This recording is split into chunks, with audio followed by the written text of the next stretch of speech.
Fala pessoal, tudo bem? Esse aqui é o Economia em 5 Minutos, podcast do Banco BV, comigo Carlos Lopes.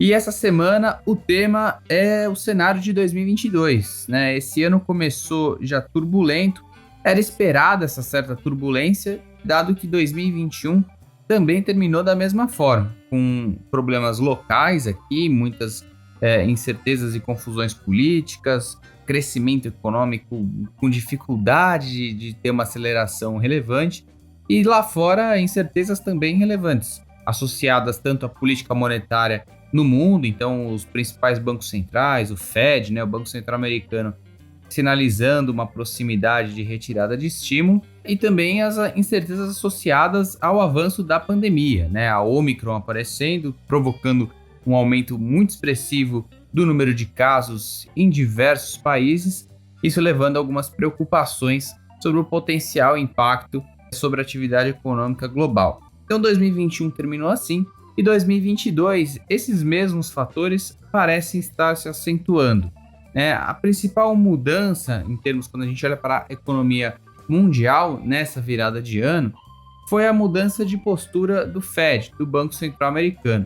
O reconhecimento de que a inflação está muito pior do que se imaginava levou o Fed a adotar um tom mais duro na sua comunicação, dizendo que vai reagir não só subindo juros mais cedo, mas retirando estímulos também antes do esperado.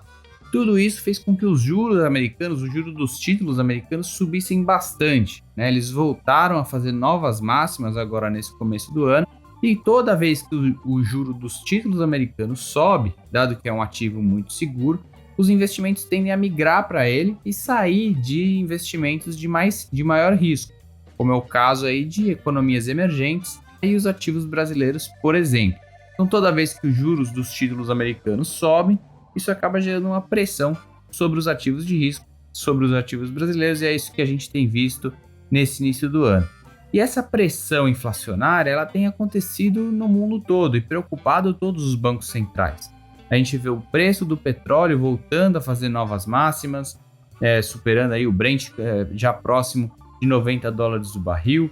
A gente vê as commodities de forma geral acelerando, commodities agrícolas, e isso tem afetado o mundo inteiro, pressionado os bancos centrais a reagir, e aqui no Brasil isso também tem trazido problemas.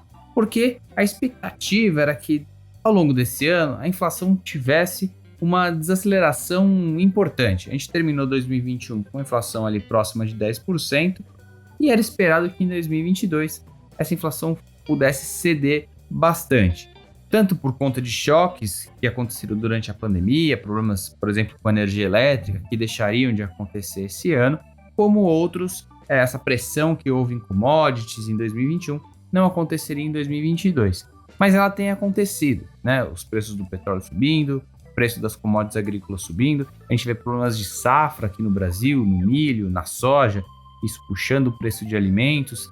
Então, essa desinflação esperada para 2022, ela está acontecendo, mas uma magnitude muito menor do que deveria acontecer nesse momento. E por isso as expectativas de inflação para esse ano não cedem, né? O mercado continua projetando que a inflação deve ficar próxima aí de 5%, que é o teto da meta, ou seja, obrigaria o Banco Central a continuar sendo muito duro na condução aí da política monetária, no aumento da Selic, justamente para conter essa pressão inflacionária em 2022.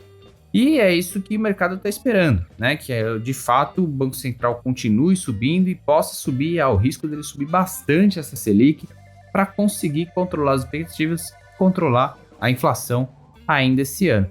E o resultado de tudo isso é crescimento.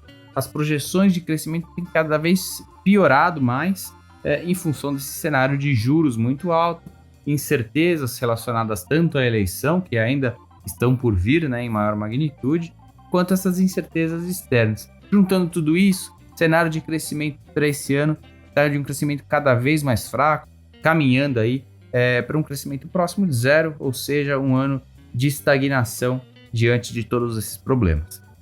Tá certo? Então, obrigado por mais esse episódio. Até a próxima. Um abraço.